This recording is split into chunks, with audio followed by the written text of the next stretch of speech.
খবর এলো হসপিটাল থেকে, আবার একটি ফোন বেজে উঠলো।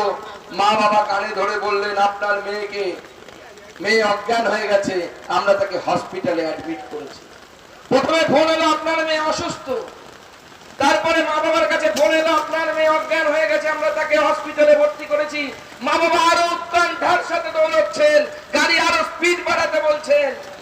যাচ্ছে গাড়ি, আরো কিছুক্ষণ যাওয়ার পর আবার ফোনের ঘন্টা বেজে উঠলো। মায়ের মনটা ছ্যাক করে উঠলো, আবার কি খবর পায়।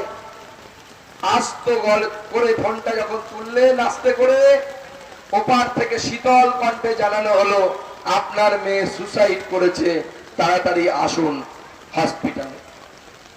20-22 বছরের স্বপ্ন ধূলিসাৎ হয়ে গেল। মেয়ের মা বাবা অঝরে কাঁদছে। হসপিটালে পৌঁছলেন, একবার শুধু মেয়ের বাবার জায়গায়